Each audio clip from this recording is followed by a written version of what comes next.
지금 현재 이 지역의 초기 투자금은 보통 한 4억에서 5억 정도를 생각하시면 됩니다.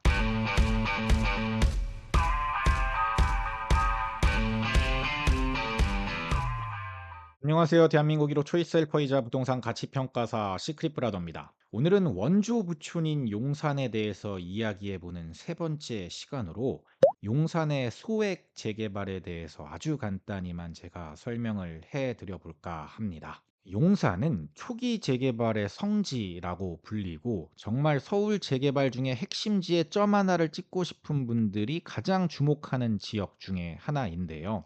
제가 앞선 영상들에서 설명드렸던 것처럼 용산은 기축 갭 투자뿐만 아니라 재개발, 재건축, 리모델링 등 모든 상품을 투자할 수 있는 지역입니다. 그런데 결코 쉽게 접근할 수 있는 가격대는 아니죠. 충남 뉴타운이 좋다라는 건 누구나 다 알고 있습니다. 그런데 84 기준으로 초투가 대략 한 15억 정도, 적게 잡아야 한 13억, 총 투자금이 25억에서 30억 정도가 되니까 일반인이 접근하기에는 너무나 높은 금액인 건 맞죠. 동부이촌동 또한 좋다라는 거 누구나 다 알고 있습니다. 그나마 전세가가 잘 받쳐준다라고 하는 뒷단지들도 갭이 13억 정도가 됩니다. 그러니까 사실 쉽게 접근할 수 있는 가격대는 아니죠. 그런데 너무 절망하실 필요는 없습니다. 이보다 더 적은 투자금으로 미래 가치가 높은 용산의 땅에 점을 찍을 수 있는 곳들이 있거든요. 지금부터 그곳들을 제가 소개시켜 드리도록 하겠습니다.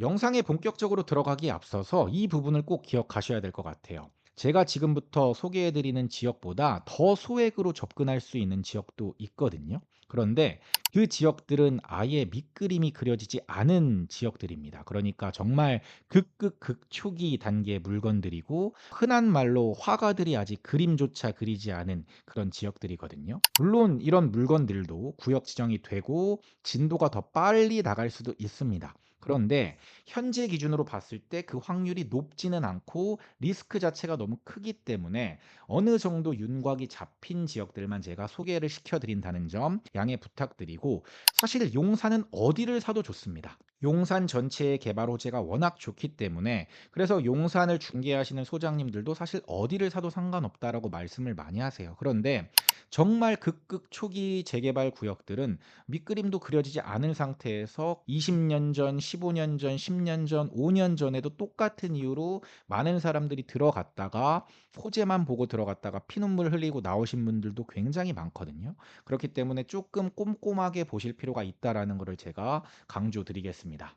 제가 첫 번째 말씀드릴 지역은 서계동 통합구역입니다. 이 지역은 현재 신통기획 2차 후보지 지정이 완료된 지역으로 토지거래 허가구역에 해당이 됩니다. 토지거래 허가구역은 기본적으로 실거주만 가능하다고 알고 있는데 주택임대사업자를 등록하거나 경매 등으로 다주택자 또한 취득이나 임대까지 주는 게 가능합니다. 물론 주임사를 하려면 서울 거주자만 가능하다 뭐 이런 조건들이 있긴 한데, 어쨌든 뭐야 실거주하는 것만 가능한 거 아니야? 라고 생각하시는 분들께 제가 다른 의견을 드리는 겁니다. 실제 이제 확인을 해 보시면 다주택자도 이런 것들을 통해서 접근이 가능하긴 합니다. 신통기획을 포함해서 이런 초기 재개발 구역들은 권리 산정 기준일을 꼼꼼하게 체크를 하셔야 되는데요. 왜냐하면 이 이후에 건축된 물건들은 입주권이 나오는 게 아니라 아예 현금 청산이 될 수 있기 때문에 굉장히 조심을 하셔야 됩니다. 그래서 그 물건의 권리 산정 기준일이 언제인지를 반드시 부동산을 통해서 혹은 그 조합을 통해서, 만약에 조합이 없다면 추진위를 통해서 크로스 체크를 하실 것을 추천드리고, 현재 나와 있는 조합원 분양가와 일반 분양가는 어차피 바뀔 것이기 때문에 지금 보시는 가격대가 크게 의미가 있는 건 아닙니다. 이것보다는 현재 조합원이 몇 명인지, 이 구역에서 총 일반 분양을 몇 세대까지 뽑을 수 있을 건지 이런 것들이 중요하기 때문에 이런 사업성을 분석하는 게 더 중요하고, 만약에 서계동 통합구역의 계획대로 종상향이 된다면 조금 더 사업성이 좋아질 수 있는 구역이긴 합니다. 워낙에 또 위치가 좋다 보니까 용산에서 초기 재개발을 찾고 계신 분들이라면 반드시 공부해야 하는 지역이죠. 지금 현재 이 지역의 초기 투자금은 3억 대도 제가 임장 갔을 때 있긴 있었지만 보통 한 4억 에서 5억 정도를 생각하시면 됩니다. 물론 지금 제가 말씀드렸던 투자금을 가지고 있는 물건들은 간평가가 낮기 때문에 추후에 분담해야 하는 추가 분담금이 상당한 수준입니다. 그렇기 때문에 총 투자금이 얼마 정도가 들어갈지까지 꼼꼼히 계산을 하시고 투자에 접근하실 것을 당부드리겠습니다. 14제곱을 기준으로 조분가를 대략적으로 한 15억 정도로 잡더라도 현재 시세 기준 한 3억에서 5억 정도의 안전 마진은 있어 보입니다. 다만 이 비용을 시간으로 녹였을 때 그만한 가치가 있는지는 여러분들께서 스스로 잘 판단을 하셔야 된다는 점 다시 한번 강조드리겠습니다. 다음은 서계동 통합구역 바로 밑에 위치한 청파 2구역입니다. 이 청파 2구역은 지도에서 보시는 것처럼 서계동 통합구역과 바로 인접해 있습니다. 또한 21년에 신통기획 후보지로 선정이 되었고 24년 7월에는 정비구역 지정까지 완료된 구역입니다.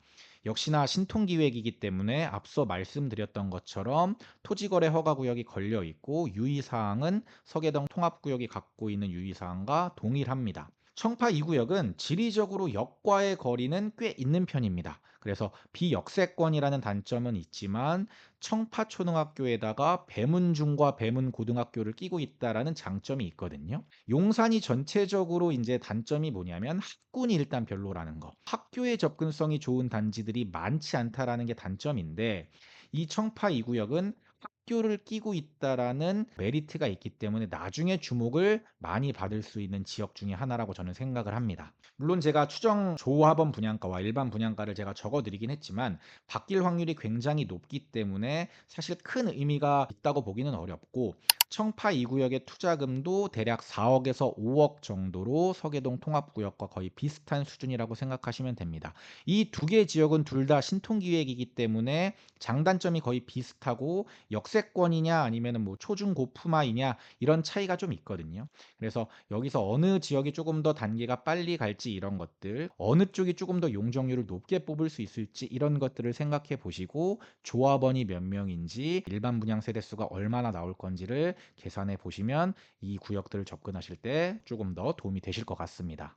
제가 딱 3 개를 소개시켜 드린다 그랬죠. 마지막으로 소개해 드릴 구역은 원효로 2가 효창공원 압력이라고 불리는 재개발 구역인데요.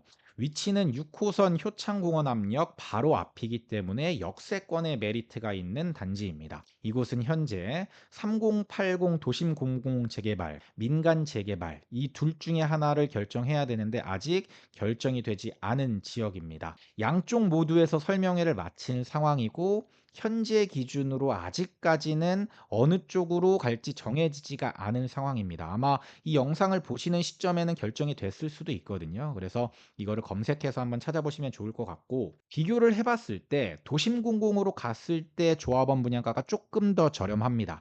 84 기준에서는 조합원 분양가가 거의 비슷했고요. 5구 쪽으로 갔을 때는 공공재개발로 가는 게 대략적으로 한 1억 5천 정도가 저렴한 걸로 나왔습니다. 물론 인제 이 지역 같은 경우는 지역 노후도가 상당한 수준이기 때문에 어떤 상품으로 가더라도 진행이 되기는 돼야 될 지역 중에 하나라고 인제 많은 분들이 생각을 하고 있고 제가 앞서 설명드렸었던 서계동 통합구역이나 청파 2구역과 다르게 신통기획이 아니기 때문에 투자자들의 접근이 쪼끔 더 용이하다, 매수 매도가 쪼끔 더 쉽다라는 장점이 있는 지역 중에 하나입니다.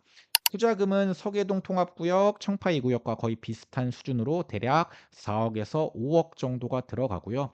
추정 조합원 분양가는 대략 한 13억 5천에서 15억 정도를 생각하시면 되는데 이 또한 변화가 이제 크기 때문에 그냥 지금 현재 기준으로 대략 이 정도다라고 생각하시면 될 것 같습니다. 지금까지 제가 3개 초기 재개발 구역의 소액 재개발 물건들을 소개를 해 드렸는데 앞서 말씀드렸던 것처럼 사실은 1억 대도 물건들이 있긴 있어요. 그런데 완전 초기 재개발의 그림조차 그려지지 않은 지역들이기 때문에 그런 물건들을 소개시켜 드리는 건 사실 제 양심에 걸리긴 하더라고요. 그래서 그나마 초기 재개발 구역 중에서도 진도가 가장 빠를 수 있는 지역들 중에 투자금이 적게 드는 지역을 제가 3개 정도 추려서 말씀드렸으니까 앞으로 또 용산 투자에 관심이 있으신 분들은 제가 이제 월부에서 세 번째로 진행한 용산구 강의에 초기 재개발뿐만 아니라 기축 갭 투자, 재건축, 중기 재개발, 리모델링 이런 것들까지 제가 종합적으로 다뤄드렸으니까 이번 강의를 들어보시는 게 큰 도움이 되실 겁니다. 용산의 초기 재개발 중에 과연 어떤 원석이 먼저 보석이 될지, 그리고 어떤 원석이 계속해서 원석으로 남아 있을지 저와 함께 보석이 될 수 있을 만한 지역들을 함께 공부해 보시면 도움이 되실 것 같습니다. 저는 지금까지 시크릿 브라더였고요. 이번 영상이 마음에 드셨다면 구독, 좋아요, 알림 설정까지 부탁드리고, 마지막으로 월부와 시크릿 브라더의 세 번째 강의인 용산 강의, 그리고 서울 뉴타운 강의까지 많은 사랑 부탁드리겠습니다. 지금까지 시크릿 브라더였습니다. 감사합니다. 시크릿 브라더 채널을 구독, 좋아요, 알림 설정 부탁드려요.